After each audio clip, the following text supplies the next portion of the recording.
সম্মানিত দর্শক, স্বাগত ২১শে রাতে। সঙ্গে আছে আমি অঞ্জন রায়, আছেন দুজন বিশিষ্ট অতিথি। আমাদের সাথে আছেন বাংলাদেশ ছাত্রলীগের সদ্য সাবেক সভাপতি, সদ্য সাবেক বলতে হবে কারণ গত কমিটির সভাপতি বদিউজ্জামান সোহাগ। আমাদের সাথে আছেন জনাব সৈয়দ ইশতিয়াক রেজা, পরিচালক বার্তা ৭১ টেলিভিশন। স্বাগত আপনাদের দুজনকেই। সম্মানিত দর্শক, কিছু কিছু প্রসঙ্গ থাকে যেটি কল্পনায় থাকে না, এভাবে আলোচনা করতে হবে, আলোচনা করতে হয়। চেয়ারের কারণে আলোচনা করতে হয়, বাস্তবতার কারণে আলোচনা করতে হয়। মাহবুল হক শাকিল চলে গেলেন আমাদের ছেড়ে, আমরা তাকে নিয়ে কথা বলতে চাই। ছোট্ট একটু ব্যক্তিগত স্মৃতির কথা বলতে চাই, যেটি বলা হয়তো জানি না কতটুকু উচিত। একটি কিছু কারণে ২১শে টেলিভিশন ছেড়ে চলে যাওয়ার পর যখন এ দফা ফিরেছিলাম, প্রথম দিন যখন ২১শে রাত শুরু করব, দুপুরবেলা ফোনটি ছিল মাহবুল হক শাকিলের। কথা বলতে বলতে যখন বলেছিলাম যে শুরু করছি আজকে থেকে, দাদা আমি থাকবো, আমরা একসাথে ছিলাম। দুর্ভাগ্য তার কয়েক মাস, বছর পেরোয়নি, তার শোকগাথা নিয়ে আমাদের বসতে হচ্ছে, আমাকে বসতে হচ্ছে। বদিউজ্জামান সোহাগ, আপনার কাছে আসতে চাই। ছাত্রলীগ মাহবুল হক শাকিলের সবচেয়ে গর্বের জায়গা ছিল। আমি ছাত্রলীগ করতাম, তিনি বলতেন খুব গর্বের সাথে, মুখ উঁচিয়ে। ছাত্রলীগের সদ্যবিদায়ী সভাপতি আপনি, কাছ থেকে দেখেছেন, পেয়েছেন। দেখুন, আজকে সত্যি আজকে আমরা ইতিমধ্যেই দেখেছি যে জনাব মাহবুবুল হক শাকিলের এই প্রস্থানে আজকে যেভাবে বিভিন্ন পত্রপত্রিকা আমরা দেখেছি, বিশেষ করে সোশ্যাল মিডিয়াতে আজকে যে শোকের ঝড় বয়ে যাচ্ছে। সত্যি মাহবুবুল হক শাকিল তিনি সেই ৮০-র দশক এবং ৯০-এর দশকে সেই রাজপথের ছাত্রনেতা হিসেবে তার যে অবদান, সেটি যেমন একদিকে তার যে সেই গৌরব উজ্জ্বল ভূমিকা সেই সময়ের, সেটি যেমন, এবং আমরা যদি বলি যে বর্তমান সময় তিনি একজন তরুণ কবি হিসেবে তিনি নিজেকে প্রতিষ্ঠিত করেছিলেন। এবং তা আসলে তারকে নিয়ে আজকে এই শোকাবহ দিনে কথা বলতে হলে যে তার কোন দিকটিকে যে আমরা তুলে ধরবো, সেটি আমার কাছে খুবই, সে ছাত্রনেতা হিসেবে কেমন ছিলেন বা কবি হিসেবে কেমন, মানুষ হিসেবে কেমন ছিলেন। আসলে তার এই কয়েকটি জায়গা, আমি যদি ২-৩টি জায়গার কথা বলি, সত্যি আসলে আমার কাছে কঠিন হবে যে তাকে কোনটিকে আমি বড় করে তুলব, কোনটিকে আমি এখানে সঠিকভাবে উপস্থাপন করব। কারণ তার সাথে আমার একটা জেনারেশন গ্যাপ ছিল। সে আমাদের এক জেনারেশন আগের, অর্থাৎ সে ৮০ বা ৯০-এর দশকের ছাত্রনেতা ছিলেন। এবং যার কারণে তিনি কিন্তু আমার সাথে কম যোগাযোগ হলেও, মানে বয়সের একটা গ্যাপ থাকলেও, কিন্তু তিনি আমাদেরকে যেভাবে গ্রহণ করতেন, যেভাবে আমাদের সাথে মিশতেন, সেটি সত্যি আসলে মানে আমি সত্যি আবেগতাড়িত। কারণ আমি যখনই তার কাছে গিয়েছি, যে আমাদেরকে যেভাবে সুপরামর্শ দিয়েছেন, বিশেষ করে এই গণজাগরণ মঞ্চের শাহবাগের যে আন্দোলনের সময়, তিনি আমাদেরকে সব সময় পাশে থেকে আমাদেরকে সাহস জুগিয়েছেন, আমাদেরকে অভিভাবকের মতো, আমাদেরকে সত্যি কথা আমি সেটি কোনোদিনই ভুলতে পারবো না যে শাহবাগের আন্দোলনের সময় আমাদের হাজার হাজার নেতাকর্মীরা আমাদের রাজপথে ছিল। এমন একদিন ছিল যে আমাদের পকেটে টাকা ছিল না। তিনি বলেছিলেন যে আমার বাসায় বাজার করার টাকা আছে, গিয়ে নিয়ে আসো। এবং সত্যি আমি সেই তার বাসার থেকে সেই টাকা নিয়ে এসেছিলাম। তারপরে আপনার বিভিন্ন সময়, আজকে আমি যে সম্মেলনে ছাত্রলীগের সভাপতি থেকে বিদায় নিয়েছি, সেই সম্মেলনে আমরা যে আমাদের প্রধান অতিথি ছিলেন মাননীয় প্রধানমন্ত্রী, তার বক্তব্য, সেটিকে আমরা আমাদের কাউন্সিলর ডেলিগেটদের হাতে পৌঁছে দেওয়ার জন্য, সেটিকে আমরা পূর্বেই তার বক্তব্যটি নিয়ে সেটি আমরা মুদ্রিত করে আমরা সেটিকে দেওয়ার জন্য চেষ্টা করেছিলাম। শাকিল ভাই আমাদেরকে প্রচণ্ড রকম সহযোগিতা করেছে এবং মাননীয় প্রধানমন্ত্রী তিনি স্বহস্তে আমাদের কয়েকটি পৃষ্ঠা তিনি লিখে দিয়েছিলেন। সেগুলো হাতে পাওয়া মাত্র আমাকে ফোন করেছে, আমি দৌড়ে গিয়েছি। এবং এই যে মানে আমাদেরকে সহযোগিতা করেছে, আমাদেরকে প্রেরণা জুগিয়েছে, এবং তিনি যে বঙ্গবন্ধুর আদর্শকে যে কীভাবে লালন করেছেন, তার কাছ থেকে আমাদের অনেক শিক্ষণীয় ছিল। এবং আসলে তিনি ছাত্রনেতা হিসেবে ওই সময় তার যে অবদান ছিল, তিনি কিভাবে মানুষের সাথে মিশতেন, সেটি ইশতিয়াক ভাই আরো ভালো বলতে পারবেন। তারা সমসাময়িক ওই সময়ে তারা একই ক্যাম্পাসে তারা ছিলেন। এবং আমি যতটুকু দেখেছি যে আমাদেরকে তিনি স্নেহ করেছেন, আমাদের সে আবার দেখা যাচ্ছে যে এমনভাবে মিশেছেন যে মনে হচ্ছে যেন যে আমি তার বয়সে ছোট না, আমি তার বন্ধু বা আমি তার একেবারেই স্বজন। একই একই স্বজন। মানে এটি সত্যি অবাক করার বিষয়। এবং আজকে তিনি এই 49 বছরের 47 বছরের জীবদ্দশায় তিনি আমি মনে করি যে তার যে জীবন আদর্শ, বঙ্গবন্ধুর আদর্শকে তিনি পুরোপুরি ধারণ করেছিলেন এবং শক্তভাবে দাঁড়িয়ে থাকা এবং সেই জায়গায়। শক্তভাবে। এবং কারো কখনো আরেকটি বিষয় হচ্ছে যে অন্যায়ের প্রতিবাদ করতে কখনো দ্বিধা ছাড় বোধ দেননি। করতো না। তিনি প্রচন্ড রকম আড্ডাবাজ মানুষ ছিলেন এবং সেই আড্ডার বিষয়বস্তু হতো মুক্তিযুদ্ধের চেতনা, বঙ্গবন্ধু, এই সব নিয়েই সেই আড্ডায় হতো সাহিত্য, আমাদের কবিতা, এগুলোই ছিল তার আড্ডার মানে আলোচ্য বিষয়। এবং সেখানে তিনি কখনোই কারো কাছে, কোনো অসত্যের কাছে, মিথ্যার কাছে কখনোই তিনি মাথা নত করতেন না এবং সেখানে প্রতিবাদ করতেন এবং ঘুরে দাঁড়িয়ে বলা, কেউ অসত্য এবং বললে সেখানে ঘুরে দাঁড়িয়ে বলা। যত মহিরুহই হোক না কেন বা যত বড় ক্ষমতাধর মানুষই হোক না কেন, যেই হোক না কেন, তাকে প্রতিবাদ করতে তিনি কখনো কুণ্ঠিত পিছু হতেন না। পাননি। অন্যায়ের প্রতিবাদ করতে মাহবুবুল হক শাকিল কখনোই কোনো কুণ্ঠিত হতেন না এবং সেটি আমরা সব সময় দেখেছি।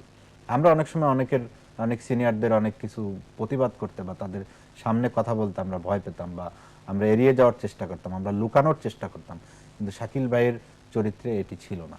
তিনি প্রতিবাদ করতেন। এই মনে আছে, এই যে আওয়ামী লীগের যে কাউন্সিলটি গেল, তিনি আমাদের মঞ্চ পরিদর্শনে গিয়েছেন, দুপুরে একসাথে ভাত খেয়েছি। হ্যাঁ, গিয়ে আমরা মাঠে যারা কাজ করতেছিলাম, আরও আমাদের সিনিয়র নেতৃবৃন্দ ছিল, নানক ভাই, আমাদের জাহাঙ্গীর কবির নানক সাহেব, আমাদের মির্জা আজম সাহেব, আমাদের সাবেক প্রেসিডেন্ট লিয়াকত শিকদার, আলাউদ্দিন নাসিম, হ্যাঁ, এই আমরা সবাই মাঠে ছিলাম। তিনি সবাইকে নিয়ে আসলেন একসাথে, আমাদেরকে সেই দুপুরে আমাদেরকে লাঞ্চ একসাথে আমরা দুপুরে লাঞ্চ করেছি। এবং সে যে কি আড্ডাবাজ, কি যে ইয়ে ছিল, এবং সে সেখান থেকে ওই দিন লন্ডনে চলে গেল এবং সেটি ছিল আমাদের সাথে একসাথে আড্ডা দেওয়ার একদম আমার সাথে তার শেষ স্মৃতি।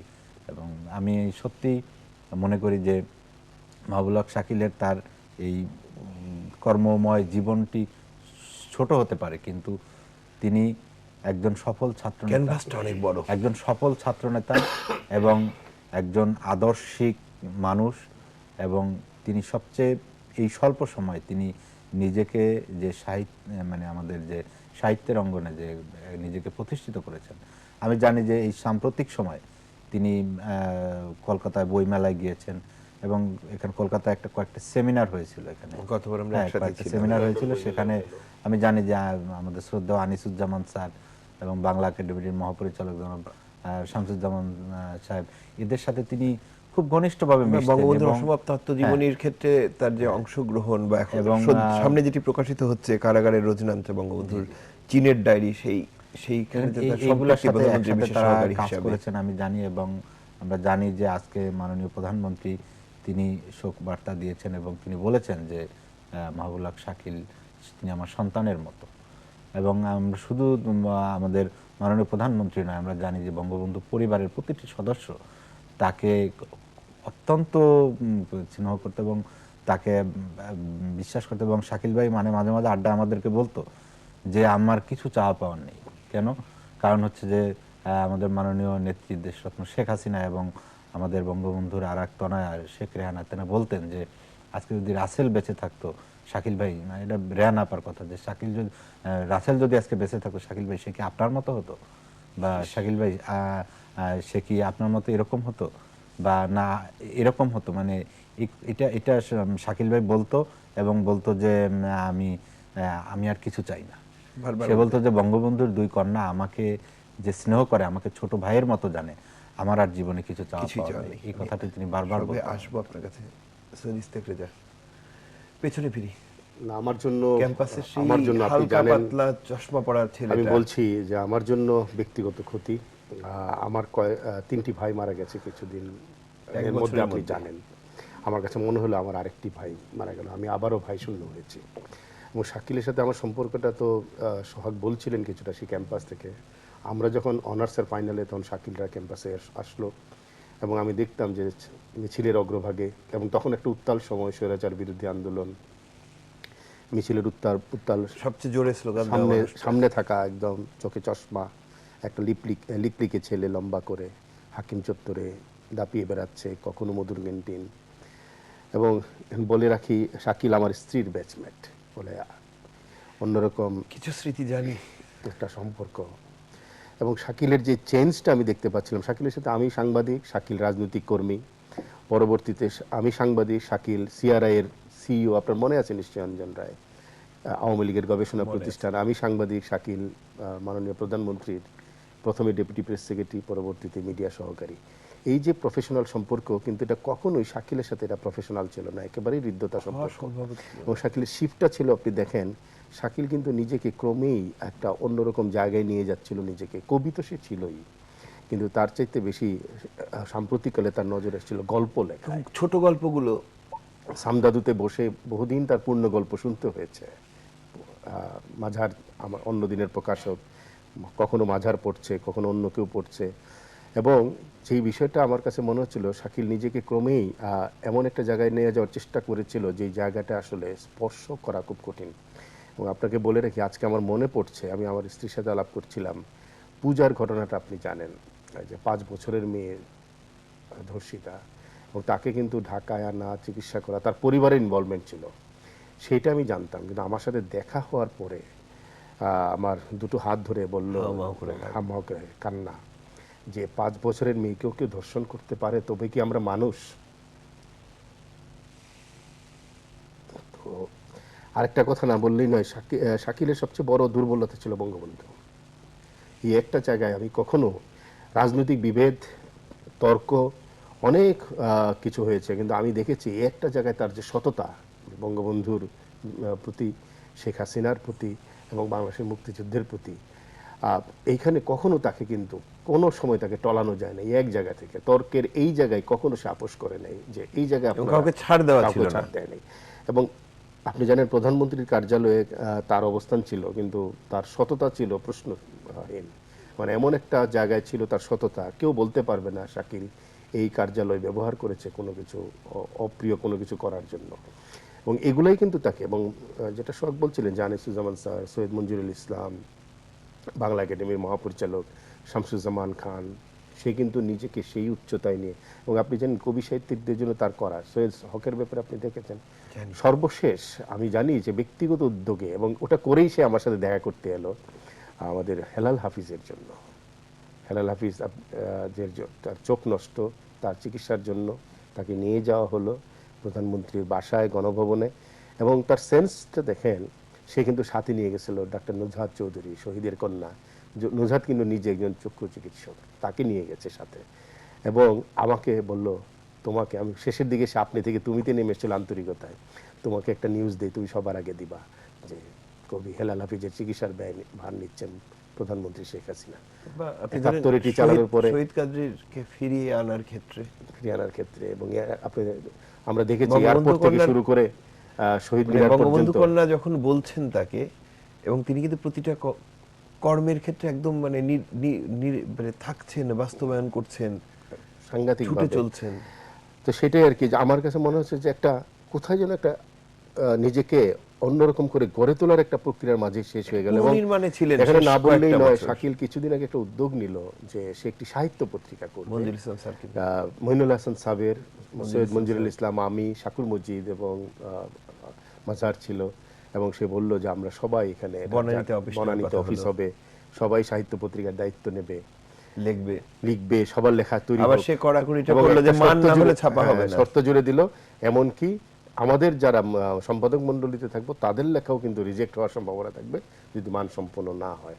তো এরকম একটা উচ্চতায় নিজেকে নিয়ে যাওয়ার চেষ্টার মধ্যে সে ফ্রাঙ্কফুর্টের বইমেলায় গেছে, লন্ডনের বইমেলায় গেছে, ঢাকার বইমেলার সাথে ওতপ্রোতভাবে নিজেকে জড়িয়ে রেখেছে, কলকাতার বইমেলায় সে, আমি একটু সত্যি আমার কাছে মনে হচ্ছে মানুষটা যেন হঠাৎ করেই কবিতাই হয়ে গেল আর কি, আর যেন ধরা যাচ্ছে না, অ্যাবস্ট্রাক্ট হয়ে গেল। ছোট বিরতি নিয়ে আসি রেজা ভাই, নিয়ে আলোচনায় আসি। নিয়মমাফিক বিরতির সময় হয়ে গেছে। সময়ত দর্শক, যেমন থাকে প্রতিদিন তেমনটি 21 রাতের নিয়মমাফিক বিরতি। প্রত্যাশা 21 টেলিভিশনের সাথে, 21 রাতের সাথে থাকবেন। সময়ত দর্শক, ফিরে এলাম 21 রাতের আজকের আয়োজনে। কথা হচ্ছিল আজকে প্রয়াত, এখন ঘড়ির কাঁটায় গতকাল বলতে হবে, মাহবুল হক শাকিল, মাননীয় প্রধানমন্ত্রীর বিশেষ সহকারী মাহবুল হক শাকিল কবি, মাহবুল হক শাকিল গদ্য লেখেন, মাহবুল হক শাকিল প্রাণবন্ত বন্ধুবৎসল একটি মানুষ। মাহবুবুল হক শাকিল বঙ্গবন্ধু শব্দটির সাথে, বঙ্গবন্ধু কন্যাদের সাথে কোনো রকম ভিন্ন পথে বা ভিন্ন কটু বক্তব্যে রুখে দাঁড়ানো মানুষটি। তাকে নিয়ে কথা বলতে হচ্ছে আমাদের, যেটি বলছিলাম শুরুতে। তিনি চলে গেছেন আমাদের ছেড়ে, প্রয়াত মানুষটিকে নিয়ে। সোহাগ, আপনি বলছিলেন, প্রশ্ন করছি না কারণ প্রথমার্ধে আপনি যেভাবে বলেছেন টুকরো টুকরো স্মৃতি এবং দেখুন, তার সাথে আমাদের মানে বয়সের পার্থক্য থাকলেও স্মৃতি অনেক, এবং এই স্মৃতিগুলো সত্যি প্রত্যেকটা স্মৃতি আমার মানে আমি এখানে উল্লেখ করতে পারবো আর কি। আপনার মাননীয় প্রধানমন্ত্রীর কার্যালয়ে একদিন আমার মনে আছে, তার রুমে আমি একটু উকি দিয়েছি সালাম দেওয়ার জন্য। বসলাম তার সাথে গল্প করতে করতে, সে বলেন যে বিরিয়ানি খাবি? সেই সাথে সাথে তার গাড়ির ড্রাইভারকে বাসায় পাঠিয়ে দিল। ভাবি বাসায় নেই, সেখান থেকে সেই কাজের লোককে দিয়ে সেখান থেকে সেই তার ফ্রিজ থেকে বিরিয়ানি পাঠিয়ে এনে গরম করে সেই মানে এটা আসলে তার সেই স্মৃতিগুলো সত্যি মানে আসলে একজন মানুষ সে মানে কীভাবে এতটা বন্ধু বৎসল হতে পারে। আমি জানি না যে আমি একজন তার বয়সে কনিষ্ঠ হলেও আমার সাথে তার যে আচরণ, আমি জানি না তার বন্ধু বান্ধবদের সাথে তার কতটা মানে স্মৃতি। এটা সত্যি তার সমসাময়িক যারা, তারা সত্যি স্মৃতিচারণ করতে গেলে নিশ্চয়ই আরও অনেক অনেক বেশি বলতে পারবেন। যাই হোক, তা আমি মনে করি যে আমাদের অগ্রজ হিসেবে তার সেই 90-এর দশকে বিশেষ করে স্বৈরাচার বিরোধী আন্দোলন বা এরপরে আমাদের সেই যুদ্ধাপরাধীদের বিচারকে ত্বরান্বিত করার জন্য সেই আমাদের যে জনতার মঞ্চ বলি আমরা, বা তারপরে আমাদের ভোট ও ভাতের অধিকার আদায়ের জন্য যে আমাদের লড়াই, জনতার মঞ্চ, তো এই যে আন্দোলনগুলো সর্বোপরি তিনি আমাদের পাশে থেকে, আমাদের অগ্রজ হিসাবে আমাদের পাশে থেকে যুদ্ধাপরাধীদের বিচারকে ত্বরান্বিত করার জন্য শাহবাগের যে কিছু স্মৃতি মধ্যে আমাদের কমন আছে সোহাগ, যে তিনি বারবার যাচ্ছেন, তিনি আমাদেরকে যে দিক নির্দেশনা দিতেন বা আমাদের পাশে থাকতেন, সত্যি তার কাছ থেকে আমাদের শিক্ষণীয় আছে। এবং বঙ্গবন্ধুর আদর্শের কথা আমরা সবসময় বলি। আসলে আমরা যারা বঙ্গবন্ধুর আদর্শের কথা বলি, আমরা কে কতটুকু ধারণ করতে পেরেছি সেটা আমরা এদের জীবন আদর্শ আলোচনা করলে আমরা কিছুটা মূল্যায়ন করতে পারি যে তারা সত্যি বঙ্গবন্ধুর আদর্শকে তারা ধারণ করতে পেরেছিলেন। এবং তার সবচেয়ে বড় যে বিষয়টি, তিনি বঙ্গবন্ধুর কন্যার সাথে থেকে তিনি যে অবিচলভাবে তার যে দিক নির্দেশনা নিয়ে, এবং তিনি কখনোই নেত্রীর সাথে কথা না বলে বা নেত্রীর সরাসরি ডিরেকশন না পেয়ে কখনো কোনো সিদ্ধান্ত আমাদের কাছে দিতেন না কোনো, এবং তিনি যতটুকুই নেত্রীর কাছ থেকে নির্দেশনা পেতেন ঠিক ততটুকুই আমাদেরকে নেতাকর্মীদের কাছে তিনি ততটুকুই প্রেরণ করতেন, কখনো বেশি বা কখনো কম এই ধরনের ছিল না। এবং তিনি এটাই ছিল তার একটি শক্তি বলে আমি মনে করি, বিশ্বস্ততা। তার যে এই যে নেত্রীর যে একটা বিশ্বস্ততা তিনি অর্জন করেছিলেন এভাবেই যে তিনি অবিকল নেত্রী তাকে যেভাবে ডিরেকশন দিতেন ততটুকুই তিনি নেতাকর্মীদের কাছে পৌঁছে দিতেন। এবং এই কারণেই আমরা সেই জানি যে 2001 সালের পরেই তিনি সিআরআইতে কর্মকাণ্ড শুরু করেছিলেন এবং অদ্যাবধি সেখানে আমাদের আরও কয়েকজন সাবেক ছাত্রনেতারা রয়েছেন, তাদেরকে নিয়ে তিনি একটি পরিবারের মতো থাকতেন। এবং আমরা দেখেছি যে তাদেরকে নিয়ে বিভিন্ন সময় যে আমাদের সুধা সদনে যে তারা আমাদের সিআরআই যে ওখানে তারা যে গবেষণা কর্ম চালান, তারা এক সময় ঘুরতে যান, বিভিন্ন সময় তারা বিভিন্ন জায়গায় বেড়াতে যান, যে মাঝে মাঝে আড্ডা দিচ্ছেন। এই যে একটি তিনি সবাইকে যে কাছে টানতে পারতেন, তার যে শক্তি, একটা সম্মোহনী শক্তি ছিল, সেটি বিরল। এবং আমি মনে করি যে আমাদের তার এই মানে তার কর্মময় জীবনটুকু স্বল্প হলেও তার কাছ থেকে আমাদের অনেক শিক্ষণীয় রয়েছে। নেতৃত্ব দিতে হলে তার মতো অবিচল থাকতে হবে, এবং তার যে জ্ঞানের যে পরিধি, সাহিত্যের বিভিন্ন অঙ্গনে যে তার যে পদচারণা, সেটি আমি মনে করি যে আমি বলবো যে একজন ছাত্র নেতা হিসেবে তার কাছ থেকে শিক্ষণীয় রয়েছে। সেটাই। এবং ছাত্রনেতা হিসেবে শুধু আন্দোলন সংগ্রাম বা এটি বিষয় নয়, তার যে বক্তৃতা আমার মনে পড়ে তা আজও, যে আমি ময়মনসিংহে 2009 সালে একটি সম্মেলনে তিনি খুব ছোট বক্তৃতা দিতেন, কিন্তু তিনি এত অ্যাট্রাকটিভ, তার বক্তব্য কর্মীরা শুনতো। আমরা অনেকেই বক্তৃতা দিই, কিন্তু আমাদের বক্তৃতা আমাদের দর্শক বা অডিয়েন্স কতটুকু নিচ্ছে কতটুকু নিচ্ছে সেটা কিন্তু আমরা জানি না, বা আমরা আমরা সময় পূরণ বোঝার করছি। চেষ্টা করি না। আমরা সবসময় বলার চেষ্টা করি, কিন্তু আমরা যেটা বলি সেটা কমিউনিকেশনটা কি হচ্ছে, সেটা মানুষ কতটুকু শোনে বা কতটুকু অ্যাকসেপ্ট করে সেটা আমরা জানি না। কিন্তু শাকিল ভাই ছোট বক্তৃতা দিতেন, কিন্তু সে খুব আকর্ষণীয়। আমি মঞ্চের বাইরে টেবিলে বসে তার বক্তৃতা শুনেছি, সেটা অসম্ভব ফ্ললেস এবং স্পিচ দিতে। আমার সাথে সে দু একটা জায়গায় ছাত্রলীগের সম্মেলনে তাকে আমরা গেস্ট করে নিয়ে গেছি, যেমন আমার সাথে তিনি খাগড়াছড়ির সম্মেলনে গিয়েছিলেন, এবং সেই সম্মেলনে রাতভর আড্ডা, এবং আড্ডাটাই জীবন ছিল তো রাতভর আড্ডা, এবং আড্ডার প্রিয় মুখ। সম্মেলনে সে খুব ভালো বক্তৃতা দিলেন। বক্তৃতা দেওয়ার পরে চলে আসলেন। আমি বারবার তাকে বললাম যে আপনি থাকেন, কারণ আমরা ওখানে দুইটি পার্বত্য জেলা আর কি। খাগড়াছড়ির পরের দিন আমাদের সম্মেলন ছিল রাঙামাটিতে। আমি বললাম যে শাকিল ভাই আপনি ওখানেও যেতে হবে। তিনি বললেন যে না, আমি আপার কাছ থেকে একদিনের ছুটি নিয়ে আসছি, যে সেই খাগড়াছড়ির সম্মেলন সেরেই তিনি চলে আসলেন।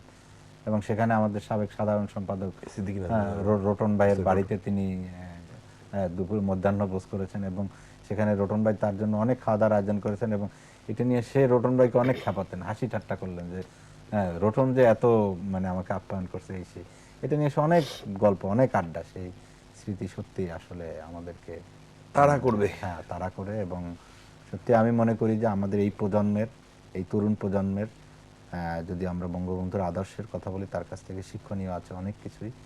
এবং আজকে আমরা যদি বলি যে একাধারে একজন মানুষ কিভাবে দৃঢ়চেতা হতে পারে, কিভাবে তিনি যে অনড় থাকতে পারে, অনড় থাকতে পারে, এবং বিভিন্ন অঙ্গনে পড়াশোনা, বিভিন্ন জানার যে একটা আগ্রহ, এবং বিশেষ করে রাজনীতি করতে হলে সাহিত্যের সাথে যে একটি সম্পর্ক দরকার।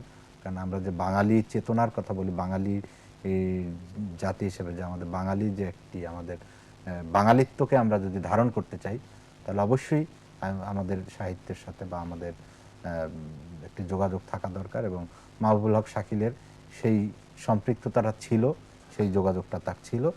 তিনি এদিক থেকে তিনি অনেকের চেয়ে গিয়েছেন এবং সমৃদ্ধ করতেন কিন্তু যে কোনো আড্ডায় তারা। রেজা ভাই, আপনার কাছে যে কয়েকটি বিষয় আসছে, যে ধরুন আমরা তার আজকেও যখন তার মৃত্যু সংবাদ শোনার পরে আমরা ছুটে গিয়েছি ঘটনাস্থলে, যেমন রাজনৈতিক নেতা কর্মীরা আছেন, অনুজরা আছেন, রাজনীতির সাথে সক্রিয় নন এমনরা আছেন, এবং এই যে একটি একটি বিশাল পরিধি নিজের রচনা করা, যোগাযোগ রাখার জায়গা, শাকিলের একটা সম্পর্কের বৈচিত্র্যতা, যেটি ডাইভার্সিফিকেশন, যেগুলো নানা স্তরের মানুষের সাথে, নানা শ্রেণী পেশার মানুষের সাথে, নানা বয়সী, নিজের বয়স, সিনিয়র জুনিয়র, নানা বয়সের অসম্ভব একটা তার, এবং আড্ডার প্রিয় মুখ হয়ে উঠছিল, যে কোনো ধরনের আড্ডা। এবং সে কিন্তু রিলিজিয়াসলি অ্যাটেন্ড করতো প্রত্যেকটা, তাকে মিস করতেন না। এবং হাসিবুর রেজা কল্লোলের মতন তরুণ চলচ্চিত্র নির্মাতা, কিংবা দেবু ভট্টাচার্যের মতন নতুন শিক্ষক, তাদেরকে বুকে এবং তাদের আপনি কান্নাটা দেখেছেন আজকে, কি সাংঘাতিকভাবে তারা কাঁদছিল। তারা একজন ভাইকে হারিয়েছে, ছবিটি ডাবিং করছে, ও প্রকৃতস্থ নয়, দেবুর কান্না তো সব সেখানকার বাতাস ভারী করে ফেলছিল। তো আরেকটা জিনিস হলো, শিল্পী, কলা কুশলী, সাহিত্যিকদের নানা ধরনের সমস্যা থাকে, আপনি জানেন। রাষ্ট্রীয় দিক থেকে, সমাজের দিক থেকে, আইনশৃঙ্খলা বাহিনী থেকে, তাদের সবার ভরসার জায়গা কিন্তু ছিল শাকিল। কারণ প্রধানমন্ত্রী পর্যন্ত সবার রিচ করা সম্ভব না, কিন্তু ওনারা জানতেন যে শাকিল পর্যন্ত রিচ করতে পারলেই তাদের একটা কিছু সমাধানের জায়গা তৈরি হবে।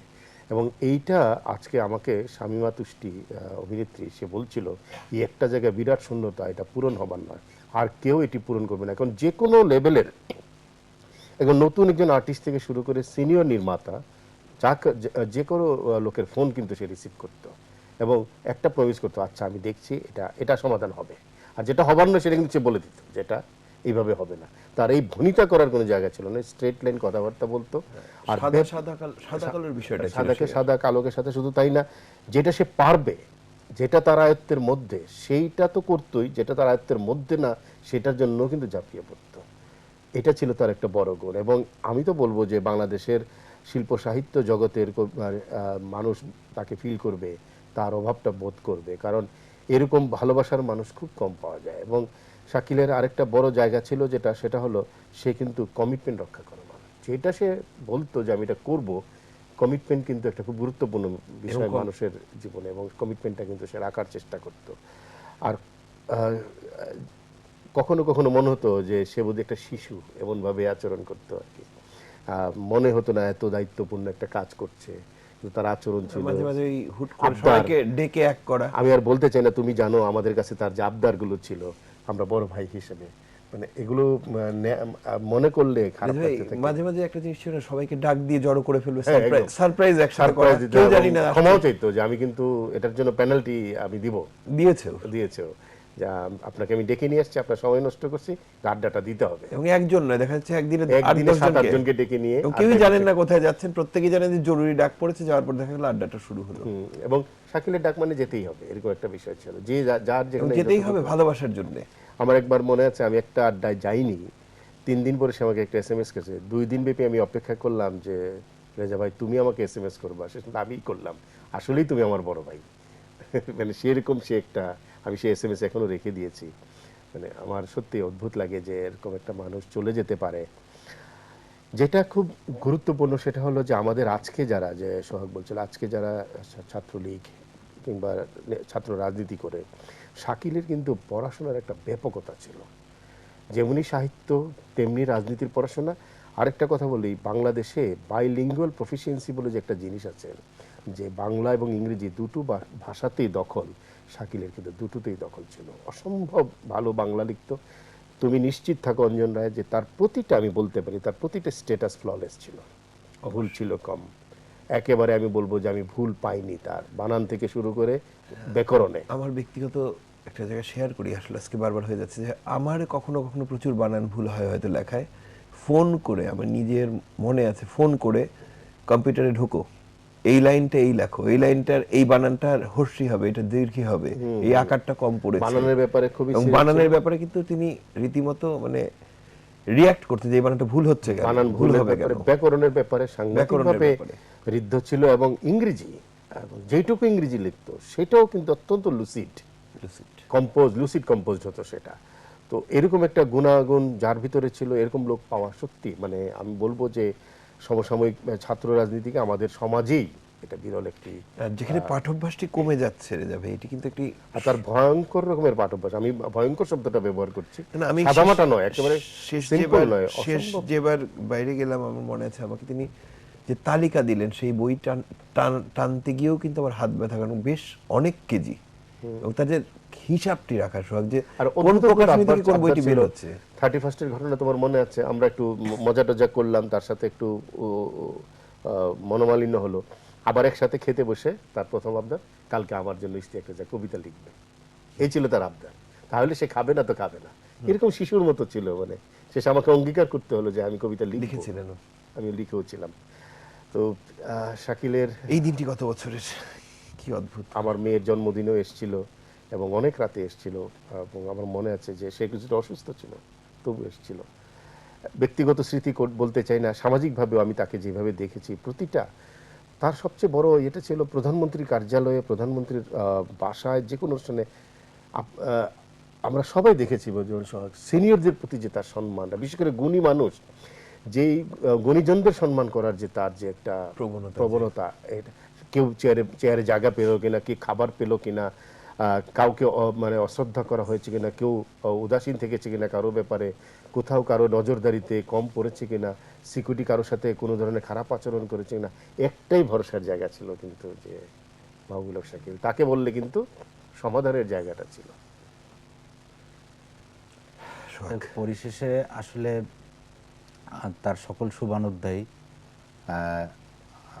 বিভিন্ন সময় আছে, আরো 10 মিনিট মতো আছে, বিভিন্ন শ্রেণী পেশার মানুষ তারা তার বিদেহী আত্মার মাগফিরাত কামনা করবেন, এবং আপনারা জানেন যে আমরা মাহবুবুল হক শাকিলের সাথে অনেকে মিশেছেন, কিন্তু আসলে তার যে সহধর্মিণী আমাদের পপি আপা, তার সাথেও অনেকের হয়তো চেনা পরিচয় নাও থাকতে পারে, কিন্তু সেও একজন অসাধারণ মানুষ।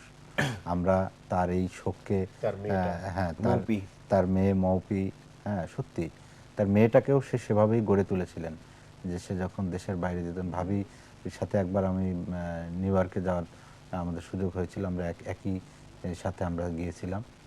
তা দেখেছি তার মেয়েটাকেও সে পড়াশোনার ব্যাপারে যে বিভিন্ন জায়গা থেকে বই নিয়ে আসার জন্য, এবং মনে আছে ভাবি এয়ারপোর্টে খুঁজতেছিল কিছু বইয়ের লিস্ট ধরিয়ে দিয়েছিল।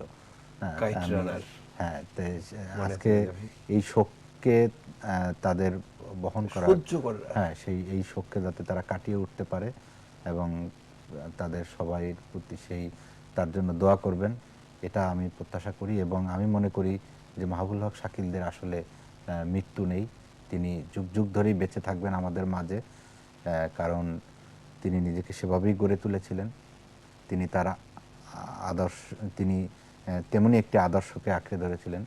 তিনি জাতির পিতার আদর্শকে ধারণ করেছিলেন, তিনি বাঙালির চেতনাকে ধারণ করেছিলেন, তিনি মুক্তিযুদ্ধের চেতনাকে ধারণ করেছিলেন। অতএব মাহবুবুল হক শাকিলের মৃত্যু নেই, তিনি যুগ যুগ ধরে আমাদের মাঝে বেঁচে থাকবেন তার কৃতকর্মের জন্য। এবং আমি মনে করি যে আমাদের শিশু কিশোর থেকে শুরু করে আজকে বৃদ্ধ পর্যন্ত মাহবুবুল হক শাকিলের সাথে যাদের মেশার সৌভাগ্য হয়েছে, এবং সে সব সময় মানে আসলে সত্যিকার অর্থেই, হ্যাঁ তিনি আজকে শুধু তার একটি গণ্ডির মধ্যেই যে বা তার পরিবার বা তার যে কর্মক্ষেত্র, সেই মানুষকেই তিনি আজকে কাঁদিয়ে যাননি। তিনি আজকে আমি মনে করি যে বিভিন্ন শ্রেণী পেশার মানুষের সাথে যখনই তার সাথে কারো মেশার সৌভাগ্য হয়েছে, আজকে তিনি হাজার হাজার লক্ষ লক্ষ মানুষকে তিনি আজকে কাঁদিয়েছেন। হ্যাঁ, এবং আমি মনে করি যে এটি তার বিশাল একটি যোগ্যতা। এই ধরনের মানুষের ভালোবাসা বা এই ধরনের মানুষের আবেগ, এটি সবার ভাগ্যে আসলে হয় না। কারণ মাহবুবুল হক শাকিল তার কর্মময় জীবন থেকে, তার কর্মকাণ্ড থেকেই তিনি নিজেকে এইভাবেই প্রতিষ্ঠিত করেছিলেন। আজকে বিশেষ করে আগামীকাল তার জানাজা অনুষ্ঠিত হবে ঢাকা বিশ্ববিদ্যালয়ের সকাল 11টায়, এবং তারপরে ময়মনসিংহে নিয়ে যাওয়া হবে। এবং আমি জানি না যে ময়মনসিংহে তার যারা সেই বন্ধু বান্ধব বা ময়মনসিংহের যে আবাল বৃদ্ধ বনিতা, ময়মনসিংহের যে মানুষের যে আবেগ, সেই সত্যিকার অর্থে কালকে সেই কী ধরনের পরিস্থিতি সেখানে তৈরি হবে, সত্যি সেটি আসলে আমাদের কাছে আমরা চিন্তা করতে পারি না।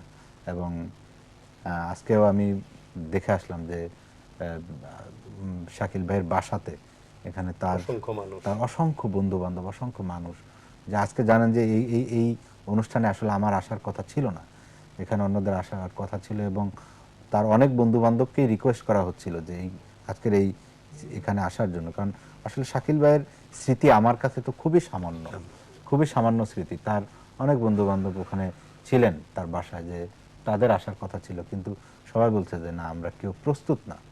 আজকে মাহবুবুল হক শাকিলকে নিয়ে তারা সম্পর্কে বলার জন্য পেশাদারিত্বের কারণে বলতে হয়েছে একটি জায়গায়, বলতে হচ্ছে আমাদের প্রত্যেকের কাছে কেউই আসলে কঠিন। আমার যেমন মনে পড়ছে যে শাকিলের প্রথম বইটা যে মন খারাপ গাড়ি, আমাদেরকে বললো আসতেই হবে, কিন্তু এবং এই যে আসতেই হবে এটা কিন্তু দাবি, এটা দাবি নিয়ে বলা, এটা কিন্তু দাবি, এবং আমাকে বললো 2 মিনিট বলতেও হবে। এগুলো ছিল আমি বলেছিলাম যে আমি আনিসুজ্জামান স্যারের সামনে, আমি বললাম আনিসুজ্জামান স্যারের সামনে আমি কি বলবো, আমি ইশতিয়াক রেজার কথা শুনতে চাই, এটা আমার দাবি। তো এরকম একটা জয়িতার জন্মদিন, তোমার মেয়ের জন্মদিনের রাতে আমি একটু দেরিতে গিয়েছিলাম, মনে আছে নিশ্চয়ই। শাকিল আমার জন্য অপেক্ষা করছিলাম, বললো তোমার জন্য কিন্তু আমি অপেক্ষা করছি, এবং দেখা হবে গত বছর 5ই ডিসেম্বর, অর্থাৎ গত রাত সেই জন্মদিন আবার। এবং শাকিল শেষ পর্যন্ত আমাদের সাথে দেখা করে খেয়ে তারপরে গেল, কারণ তার একটা খুব জরুরি কাজ ছিল। এবং আবার কিন্তু রাত্রে ফোন করলো যে আমরা তখনও আছি কিনা, আমরা খেয়েছি কিনা। এগুলো কে করে আজকাল? এগুলো আসলে এরকম একটা, শুধু একটা কথা হলো, কবির তো আসলে কোনো মৃত্যু হয় না, আর ভালোবাসার যে মানুষ তারও মৃত্যু হয় না। শাকিলের প্রতি এই সমাজের অনেক মানুষের, সেটা রাজনীতির বাইরেও কিন্তু, এবং আমি বলবো যে ক্রস পলিটিক্যাল, না সেটি আমি দেখেছি প্রশ্রয় ফিরোজা ছিল, ভাই, আজকে ধরুন ভালোবাসা একদম ছিল, বিপরীত প্রশ্রয় ছিল, রাজনীতির মানুষ তার ক্রস ফোন করে পলিটিক্যাল, হাওয়া করে কাঁদছেন। ক্রস পলিটিক্যাল, অন্য পার্টির লোকজন, এবং আমরা তো দেখেছি অন্য পার্টির লোকজন তার কাছে কিভাবে মানে রাজনীতিকের বাইরে গিয়েও মানুষটা মানুষ কিনা সেই বিবেচনা শাকিলের কাছে অনেক বেশি ছিল, এবং সেইটার ভালোবাসা প্রকাশ আমরা বিভিন্ন সময় দেখেছি, আজকে সবচেয়ে বেশি দেখেছি। তার জন্য সবাই কাঁদছে, সবাই শোক প্রকাশ করছে। একটি কথাই শুধু বলবো, এরকম মানুষের মৃত্যুতে শোক আমাদের আসবেই, শোকাহত আমরা সবাই, কিন্তু একই সাথে অভিবাদন এমন মানুষকে। যে ঋজুভাবে দাঁড়িয়ে থাকে। শেষ করি। ধন্যবাদ বদিউজ্জামান সোহাগ, ধন্যবাদ সৈয়দ ইশতিয়াক রেজা। সবাই তো দর্শক, আজকে 21 রাত এ পর্যন্তই। আমরা কথা বলছিলাম আমাদের স্বজন মাহবুল হক শাকিলকে নিয়ে। আসলে সকালবেলাও বা দুপুরবেলায় হয়তো খবরটি পাওয়ার আগ পর্যন্ত ধারণাও ছিল না যে এই প্রসঙ্গটি নিয়ে কথা বলতে হবে। কিছু কিছু বিষয়ের হয়তো অনিবার্যতা থাকে, কথা বলতে হয়, কথা ফুরোয় না। আর শরীর চলে যায়, মানুষটি থাকবেন। হয়তো আমাদের আর মুখোমুখি দেখাটি হবে না। মগজে মগজে যে জায়গাটুকু দখল করে আছেন, বড্ড কঠিন সে জায়গা থেকে তাকে তাড়ানো। তিনি থাকবেন, মাহবুল হক শাকিল থাকবেন। সবাইকে শুভেচ্ছা, শুভরাত্রি।